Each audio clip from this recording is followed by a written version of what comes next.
नमस्कार, स्वागत आहे तुमचं माझ्या यूट्यूब चॅनलमध्ये, ज्याचं नाव आहे स्वामी भक्ती मराठी. 24 ऑगस्ट 2026ला आलेला आहे दुसरा श्रावणी सोमवार. या दिवशी शिवामूठ कोणती, भगवान शंकरांची घरातल्या घरात पूजा कशी करावी, शिवपिंडीवर एक पदार्थ आपल्याला अर्पण करायचा आहे, तर तो कोणता पदार्थ आपल्याला अर्पण करायचा आहे, तर याबद्दलची संपूर्ण माहिती आपण या व्हिडिओमध्ये बघणार आहोत. तर व्हिडिओ स्किप न करता संपूर्ण बघा आणि जे कोणी नवीन असेल या चॅनलवरती तर सबस्क्राईब करा.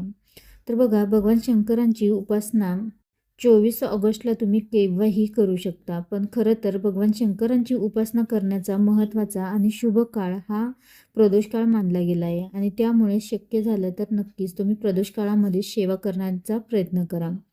मंदिरामध्ये जाऊन जरी एक लोटा जल जरी तुम्ही अर्पण केलं तरीही चालेल. देव हा भक्तीचा भुकेला आहे आणि भगवान शंकर हे साम सदाशिव आहे. भक्तांच्या एका हाकेला ते धावून येतात.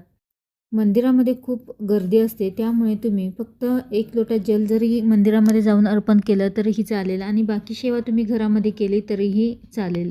तसेच ज्यांना पहिल्या श्रावणी सोमवारी पूजा किंवा सेवा करणं शक्य झालं नाही, तर त्यांनी या सोमवारी सेवा पूजा तुम्ही करा. ज्या काही सेवा तुम्हाला करायच्या आहे त्या सेवा तुम्ही या दिवशी करू शकता. त्यानंतर सेवा काय करायची आहे, तर शिवलीलामृत ग्रंथाचा 11वा अध्याय पठण करायचा आहे, शिवचालीसाचं पठण करायचं आहे, शिव अष्टोत्तरी नामावलीचे पठण करायचं आहे, शिव महिमनं पठण करू शकता तुम्ही, रुद्राभिषेक करू शकता. आणि लघुरुद्र आणि महारुद्र जेव्हा करता त्याला खूप खर्च करावा लागतो, पण तुमच्याच घरामध्ये तुम्हीच तुमच्या हातानेच रुद्राभिषेक करू शकता. रुद्राभिषेकासाठी कोणताही खर्च आपल्याला येत नाही, त्यामुळे तुम्ही तुमच्या घरामध्येच रुद्राभिषेक हा करू शकता. रोज करणं शक्य होत नाही, पण तुम्ही प्रत्येक सोमवारी किमान करू शकता.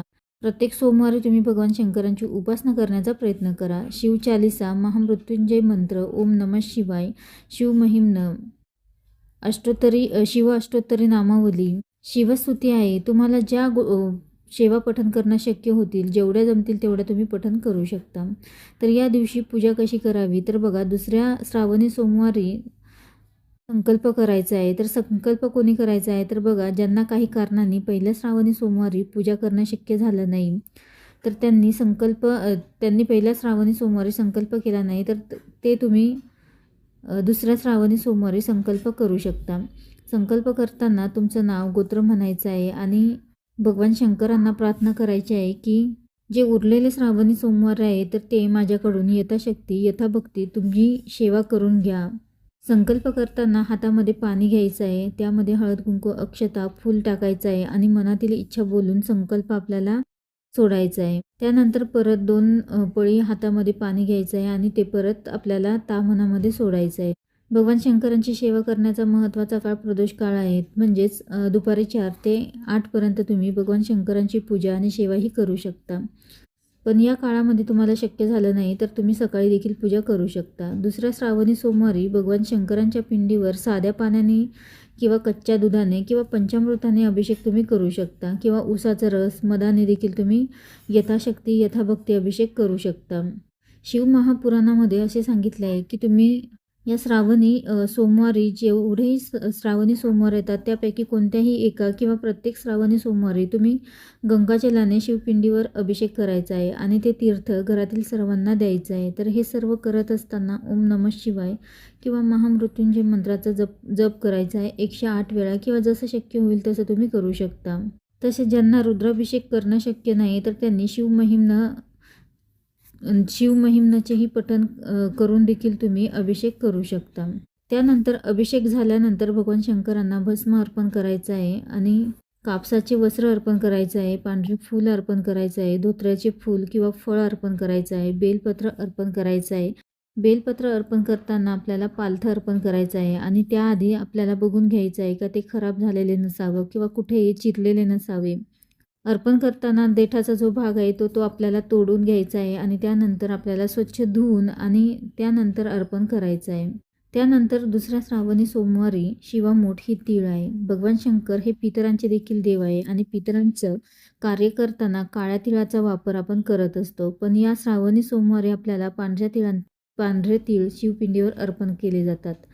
तर सकाळी लवकर उठून स्नान करून देवपूजा करून घ्या आणि त्यानंतर बाकी पूजा आपल्याला करायची आहे, सेवा करायची आहे. तर आपल्याला शिवमूठ अर्पण करताना आपल्याला उजव्या हातामध्ये तीळ घ्यायचे आहे आणि ते थोडे ओले करून घ्यायचे आहे. अर्पण करताना तीळ हे आपल्याला ओले करून त्यानंतरच शिवामूठ अर्पण करायचं आहे. तसेच अर्पण करताना आपल्याला एक मंत्राचं देखील पठण करायचं आहे. तर जेव्हा तुम्ही शिवामूठ अर्पण कराल तेव्हा या मंत्राचं पठण करायचं आहे. तर तो मंत्र असा आहे, शिवा शिवा महादेवा माझी शिवामूठ ईश्वरा देवा, सासू सासरे धीर भावा, ननंद जावा भ्रताराम, ना आवडतीची आवडती कर रे देवा. असं आपल्याला 3 वेळा आपल्याला म्हणायचं आहे आणि 3 वेळा शिवामूठ अर्पण करायचे आहे. जे अर्पण केलेले शिवामूठ आणि बेलपान आहे तर ते लगेच काढू नका, तर दुसऱ्या दिवशी आपल्याला काढायचं आहे. जे तीळ आहे तर ते बाजूला काढायचे आहे, ते कोरडे करून घ्यायचे आहे. त्यानंतर ते कोरडे झाल्यानंतर त्यामध्ये अजून थोडेसे तीळ टाकून ते आपल्याला दान करायचे आहे.